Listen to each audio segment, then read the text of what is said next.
everybody worked until 70, right? In the US or these other economies. For example, in the US, you could find 3.8 million additional workers if everyone just worked till 70 instead of right around 65 and a half. That's a lot. You're almost solving your labor force issue. You are listening to C-Suite Perspectives, a podcast by the Conference Board. Welcome to C-Suite Perspectives, a signature series by the Conference Board.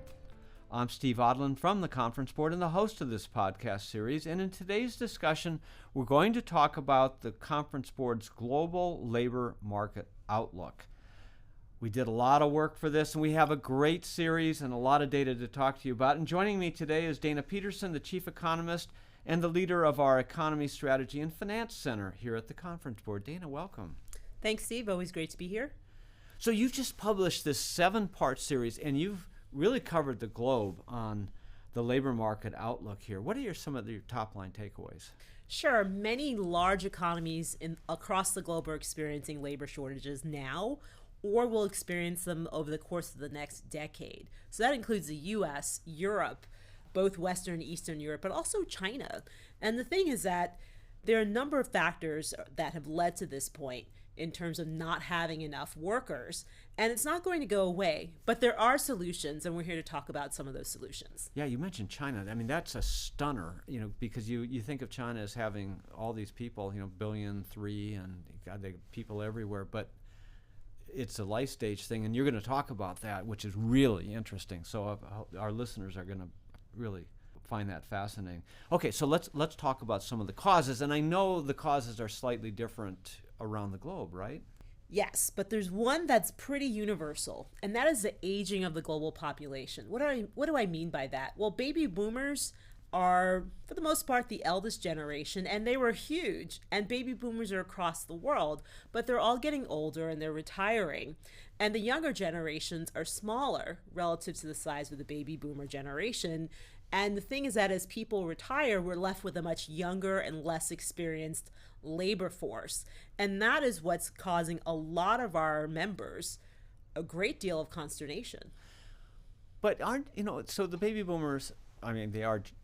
I think you've quoted some numbers.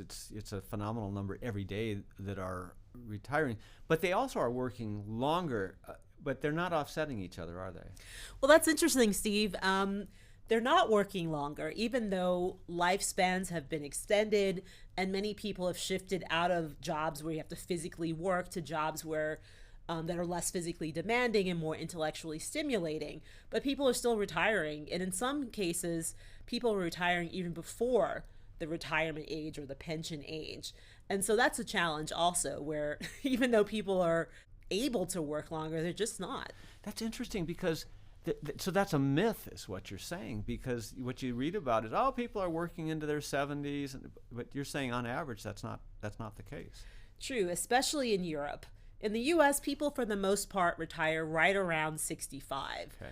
But throughout Europe, people are retiring sometimes in their 50s. Okay, so you've got the aging populations, but you mentioned that the generational cohorts behind them are smaller, which means a lower birth rate, right? Exactly. Birth rates have been falling systematically over much of the globe, especially among mature economies. And there are a couple of reasons for that. Some of it's good. Babies don't die as much as they used to, unfortunately, because we have much better health care. And also, many women are much more educated, and so they're prolonging when they actually have children. So those are kind of the positive things. But the negative things is that it's become very expensive to raise a child, not only here in the US, but throughout the world. And so both birth rates have been coming down for those factors. And in some cases, government policies have limited birth rates. Indeed, when you look at the case of China. So it's a combination of an aging population, declining birth rates, low labor force participation, all over the place, men, women, young people. And there are also these skills mismatches where employers are looking for a type of skill, but they can't find that worker. And it could be due to a variety of issues, because there are licensing barriers, or because the qualifications are excessive, or people are just not interested in that industry. So we have all these different factors that are impacting labor force participation at the same time, and it's creating these labor shortages. Yeah, and you've talked in the past a lot about immigration as well, and immigration is not contributing as much to some of these developed nations, right? Exactly, because over time we've seen a greater resistance to immigration, be it legal or undocumented persons. And the key thing is that even if you immigrate many people, you have to integrate them into society, meaning that they become gainfully employed, they're contributing to tax revenues and all those kinds of things. And the thing is that even for countries and economies that are very open to immigration and migration, it's just not enough. So if we think about the United States, we need roughly 4.6 million people to enter the labor market every year on top of the people who are already in the labor market. In any given year, we probably average around 1 million immigrants. So you still need another 3.6 million workers. So we can think of immigration as a start and as part of a multifaceted solution, but it's not going to be enough. We need to find workers elsewhere. This is a global study. So as you look around the world, what regions are having labor shortage issues and which are not? Sure. So the regions that have more younger people, I would say more people in general, and their populations are aging more slowly, don't really have labor shortages. So for example, let's look at India. India is a great example of an economy where, yes, they have baby boomers who are retiring, but they've also had very high birth rates. So there are plenty of young people to replace the baby boomers who are retiring. And also, many of those younger people are very highly educated. The challenge is there may not be enough jobs. And so some countries and economies are experiencing not enough people to fill jobs, and others have too many people relative to the jobs. So there needs to be a balancing out. And as economists, that sounds easy, but in practicality, it's difficult. Well, and it's difficult because it requires a lot of immigration in, and that's hard for countries to assimilate as well. I mean, there's social Absolutely. and cultural issues so it's not mathematically it's easy, as your point, but culturally it creates some issues. And it also creates political issues, especially if you don't have that integration. And the interesting thing, especially when you look at Southern Europe, they're experiencing labor shortages because they have an aging demographic, and also they've had lower birth rates, but also due to brain drain, where their smartest people are leaving because they're saying, hey, I can't find a job to match my education. And so you have this compounding effect. So labor shortages typically impact the ability of an economy to grow, but everywhere you read, it says AI is going to take over and it's going to be productive and it's going to, we don't need as many people, but is that right? Well, yes and no. And I would say that AI, I'm bullish on AI, absolutely. And I believe AI is going to help solve some of the labor shortage issues. We're already seeing that. For example, low tech, you go to your local supermarket and there are more self-checkout lanes, right? So instead of them hiring somebody whom they can't find, you get to do it. That's automation. And indeed, I'm sure there's some AI in there. Maybe the machine talks to you as you're swiping through your groceries, but it's just not enough. You need people. There are jobs that physically cannot be done with AI. For example, what if you're a patient in a hospital? Can AI come and dress you or clothe you or roll you over? Not. Yeah, I just imagine a robot with a spatula coming to flip me over like a pancake. That's just not possible. And indeed, you have a number of economies that are not as advanced in terms of the AI race. So we worked on this last year where we looked at which economies are kind of ready and prepared to use AI. And it's mainly the mature markets and the wealthier economies. But many emerging markets, even large ones like China and India, many people are still agrarian or they're like street vendors. AI is not going to help them, right? And the thing is that the younger generations are becoming more educated and they're not going to want to be a street vendor. So people should not fear AI, and you've said that before, and it's just the practicality. It's a law of large numbers. Let's go back to China, though, because China is an interesting case. You mentioned right at the start that China is experiencing labor shortages. 1.3 billion people, and they've got labor shortages? Well, the interesting thing is our China economists who are on the ground say, well, it's not that big of an issue right now, but it will be over the next decade. So that's something that economists, governments, businesses have to pay very close attention to, even if it's not necessarily fully the case right now. But it's going to come up, and certainly many economies were already there. But the issue is what you were saying earlier. The population is aging. They got a lot of people, but the population is aging. Yes. And there's a gap. There's a greater dependency ratio. But there's a big gap because of their policies, their previous policies, right? Exactly. That's what I meant, code for, government policies that reduced population size. So the one-child Indeed. laws that were in place for a long time Yes. diminished that, created a gap in the population. And now they're struggling and they're going to be in a declining labor pool situation. And there are economies throughout Europe who already have negative population growth. Right. And that's just compounding the labor shortage issue. Yeah.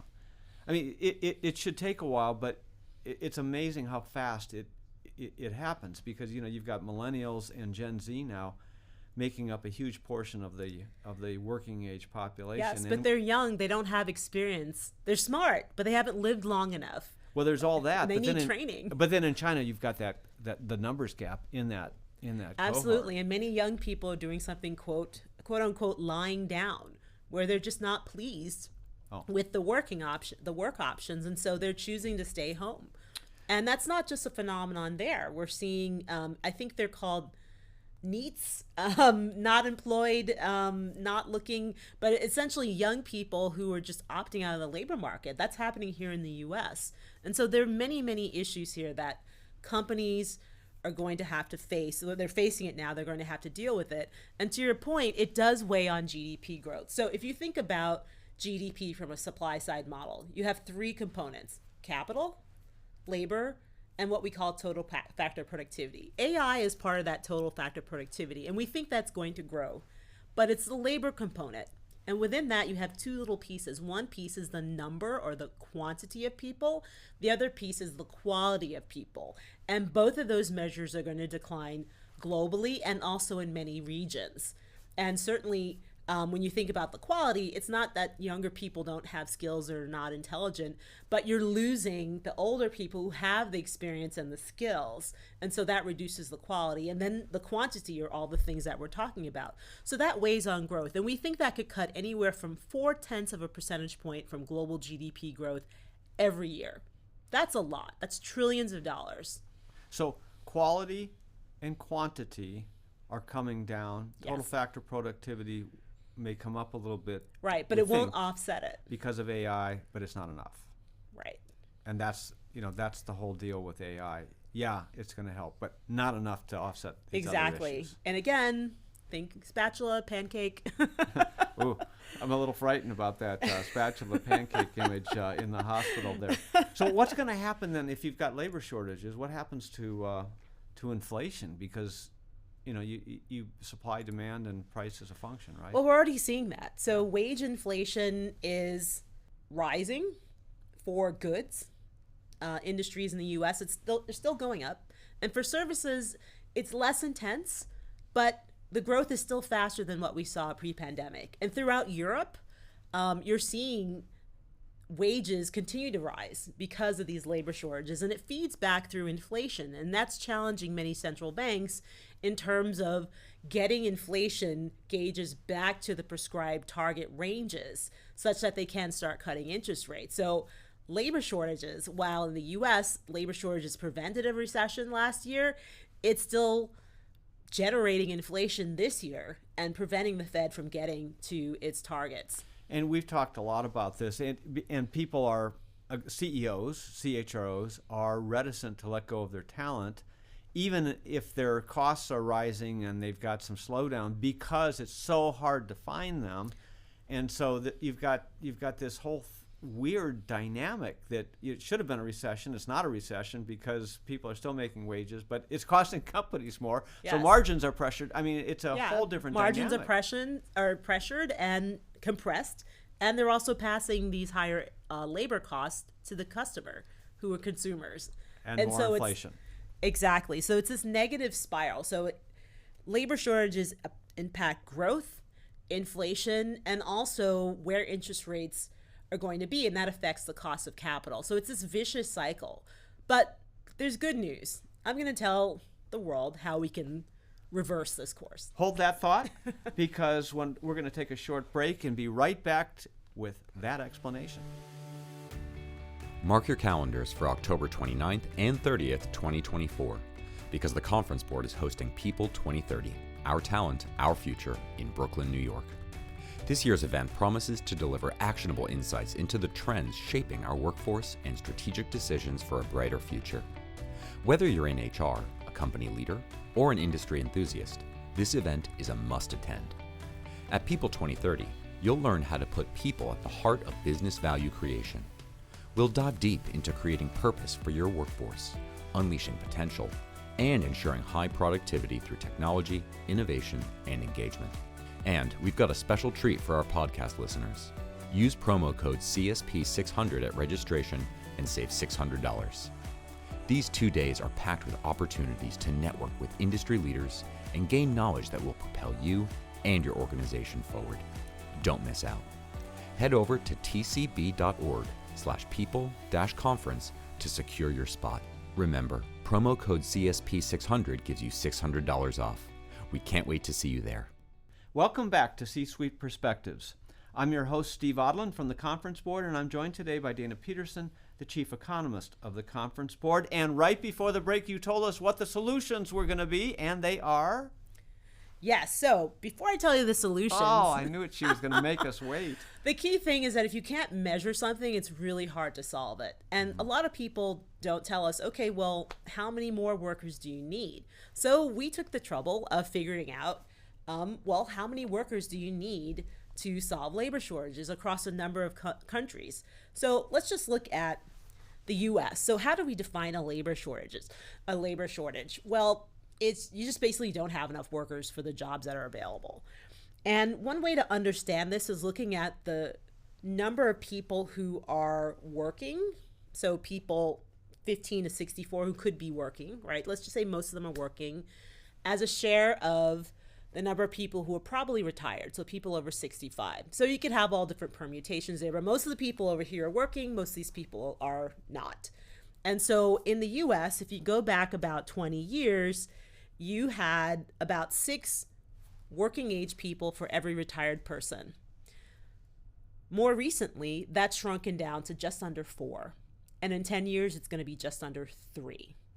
So that's telling you we don't have enough people working to help support all the people who are not working, and that weighs on growth. So I'm saying, what if we could stop that right here and say, okay, let's leave that number of roughly 4 people working in the US for every retired person over the next decade.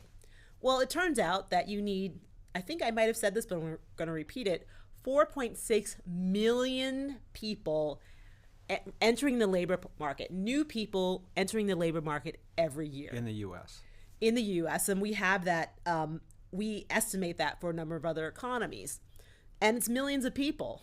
And immigration can't solve it. And even if you did, I mean, there's no way you can immigrate 4.6 million people into the U.S. every year. Even if you took the excess from India and redistribute it to elsewhere, exactly, there still isn't enough. Right. Therefore, we need to look to our domestic populations. There are millions of people who are not working who could, right? So I'm not talking about people who are children or people who are retired or people who are disabled. There are millions of able-bodied people that we need to bring into the labor market.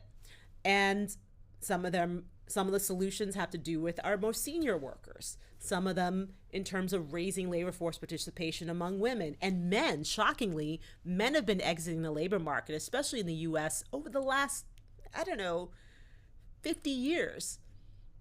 And it's just getting worse. And then also engaging our young people.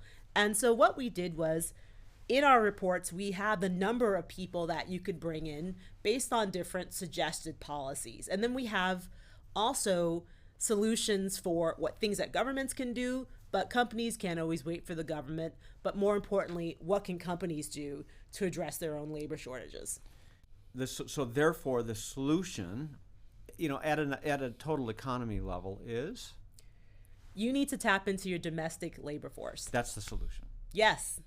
And with immigration. But if you can't do immigration, and even if you can, it's not enough. You need to tap into your domestic labor and force. tap in how? I mean, how do you get these people off the sidelines? Well, let's talk about that. Let's first start off with the oldest workers. So, like you said, people are living longer, but they're not necessarily working longer. And there are a variety of reasons for that. In some cases, and especially in the US, it's because people will be punished if they work longer or if they go into retirement mode and take a job, right? Their benefits will be reduced. So you can change pension plans and pension policies such that you don't punish people who need and want to work. You can also have people who are not in physically demanding jobs work for longer. So for example, if everybody worked until 70, right, in the US or these other economies, for example, in the US, you could find 3.8 million additional workers if everyone just worked till 70 instead of right around 65 and a half. That's a lot. You're almost solving your labor force issue.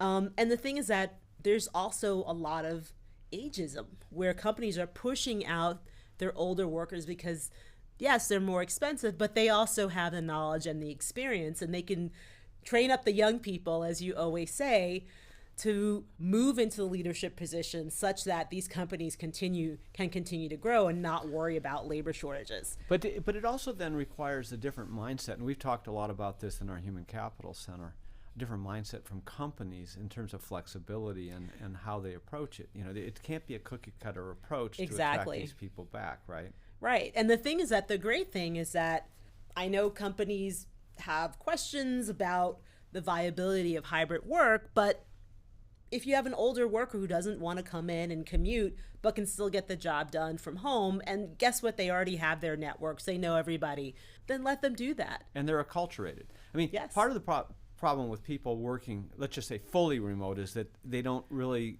get mentored, the culture yes. and so forth. But if you've got somebody who's been there, they can do that because they carry the culture with them. Absolutely. And a lot of experience. And the great thing is you can pair your more seasoned workers with your young folks who are just coming in, who are eager. They have the energy, and the seasoned person has the knowledge, and together that can really drive companies further. So those are just some ideas in terms of the oldest workers. Now, does that work? And we've talked a lot about this in the U.S., but you've got these labor shortages coming in China and, as you say, in some of the other developed nations. Do these kind of strategies play elsewhere in the world, do you think? Yes, many of them do. Indeed, when you think about much of Europe, many of those countries have moved more towards being service sector types of jobs as opposed to factory work. Yeah, right? or knowledge-based kinds right. of work. Yes, they're more knowledge-based, and so it's completely and absolutely plausible. Okay, so you've got immigration as one solution, not the only solution. You have bringing people off the sidelines, including older workers. Starting with older workers, but I can talk to you about men, women, and young people as well. Okay, well, I just That's wanted where you I to was ask going. me. How did you know that? Excellent. So let's talk about women. So unfortunately, we don't have a lot of detailed data on emerging markets, but we do have plenty of data on like the OECD economies, which all are mature. So that includes like South Korea, et cetera. And when you look at labor force participation, many economies have very low labor force participation, even in mature economies where people are very highly educated, but the women are not working. So some of it's cultural, but some of it's also not having options in terms of flexibility. And indeed, women oftentimes need that flexibility in terms of when they can go to work, when they can start, can they have time off to care for children and elders and those kinds of things. And there's also the need for companies to build out pipelines of women. So you might get the young women in, but then they leave along the way, and you really want to keep them. And one thing that my old employer did was they had a returnship program. So after a woman experienced a period of absence from the labor market, they were brought back to the company, and they were trained on whatever they needed to know now. And they got back in there, and they were just as productive, and they rose to leadership. And so there's just a lot of things that companies can do to facilitate women working in the labor market. But that has to be really deliberate. I mean, you really, because it's not the normal thing. The normal thing is you recruit people out of school, you run them through, people leave, but you don't go back after them. So it requires a deliberate effort to go back, and then, as you said, to understand what the gap is, and then to fill that gap from a knowledge or an experience space. What'd you miss while you were out for the last decade? That has to be intentional. It does. And the thing is that if you think about it, if you're, you've run a number of companies and you know how expensive it is to lose an employee. You lose time, you lose productivity, and you also lose money because now you have to go out, pay a search firm to bring in someone new. It's probably at a higher wage and benefit structure. And if you lost a lot of time and a lot of work wasn't done through that entire process. So wouldn't it just be better to make sure these women stay in the labor market, and those who take breaks for a variety of reasons come back? They're already loyal to the company. They're already acculturated. It's a win-win all around. Yeah, and it depends on your economy and your culture, but child care, elder care fall disproportionately on Absolutely. On it's just, and also unpaid work. Now talk about that. So unpaid work is basically the work that people do that's, non-wage. So for example, caring for children or taking care of the household or running errands and those kinds of things. And even women in very powerful positions still find themselves doing more of the unpaid work. And so you need that sharing of the burden. And that's a societal thing where it's just not really possible. So that's where companies can kind of step in to help facilitate childcare and elder care. So for example, I'll go back to my one of my former jobs where they had emergency daycare on site. And if you needed more permanent daycare, they had relationships with all the daycares in the neighborhood of the office so that there were always choices. And some companies will even help subsidize that, included in benefits. So, and again, it's like it does cost something, but it's probably less of a cost than losing that person. Well, and this, we've done a lot of work in our policy center on the daycare industry and the labor shortages in daycare, the lousy wages, and therefore, the lack of accreditation and the quality. And it is a huge business for us. So this notion of emergency fill-in sounds, well, that's just a small thing, but it's really not. I mean, there's so many of these situations where that, whether it's a private situation or a daycare center that couldn't open that day for whatever reason. Right. What do you do? So the mom has to stay home. You lose that time, and then at some point she says, I just can't do it anymore. Yeah.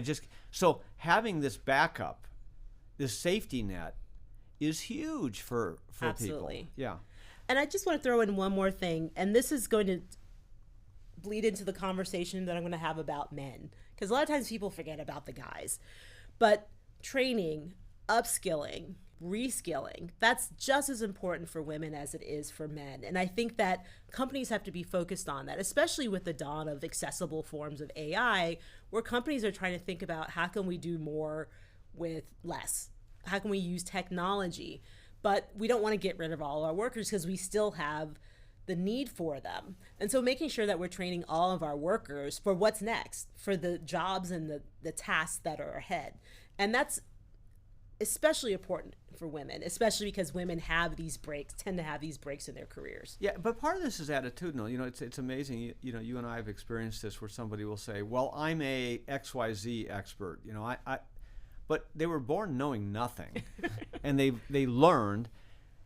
There has to be an attitude of continuous learning. Absolutely. And the ability to change over time, try different things, and not fear it. And that attitude has to come from people who are the workers, but also the employers Yes. of those people. So you take non-traditional people, and I mean we use fancy words like reskill, but it's just basically take people in who are good, really good people, and teach them what needs to be done, and it'll Absolutely. work. So, and many companies have rotations, right? And even here at the conference board, we have plenty of opportunity for mobility. Yeah. Someone feels, well, I maxed out over here. Well, you can move over here. It may be totally different, but you learn something new, and then you find out that person really excels. So just thinking about men, the reasons why men are dropping out of the labor force tend to be a little bit different. Men are more likely to work in the trades or jobs that are physically demanding. So the likelihood that there's an injury or illness is high. And also men are more likely to go into the military. And so when they come out, they have these fantastic skills, but they don't really know how to translate them in a resume to what companies need. So there's just so much that men need. And also men have to be encouraged to utilize many of the benefits that their corporations are offering, especially around mental health and healthcare. So skilling, upskilling, training, but also making sure that we're plugging men back in and making sure that they feel fulfilled in the job. And then finally, I'll end with younger people. So this is a big issue, especially in places like China, but also here in the US and throughout Europe, where young people some of them are just really disillusioned. They're not finding the kind of jobs or lifestyles that they want. And certainly, I think about the millennials. They grew up during the great financial crisis. Gen Z had to go to finish college and high school during the pandemic. So this kind of ennui. And so companies have to extend themselves and build pipelines with universities, with schools, with trade schools, with high schools to get young people engaged and interested in the types of jobs that we need. And that comes from making sure we're training them, showing them, and also making sure that we're educating them properly for the types of jobs that are going to be for the future. Yeah, and we don't want children in the labor force or any of that kind of stuff. No, I mean, I'm talking young adults. You're talking young adults, but what I was going to say is, teenagers also. Yes. Used to be internship programs. Well, and but even everybody's first job when I was a kid was in a retail store or a restaurant or something, and there's been a lot of regulatory change and so forth. We need to be able to find space here because those are first jobs. You teach people how to interact, Yes. How to deal with customers, how to dress, all of those things that are really important, and also have some money. So there are a lot of tools here. I think your Yes. point is get these people off the sidelines Mm-hmm. in every age group and make them and bring them in and make them more productive in the workforce. Absolutely. And there are millions of them out there. Yeah. So let's go get them. Let's go get them. All right. Dana Peterson, thanks for being with us today. Thanks so much, Steve. Great to be here. You have been listening to C-Suite Perspectives, a podcast by the Conference Board.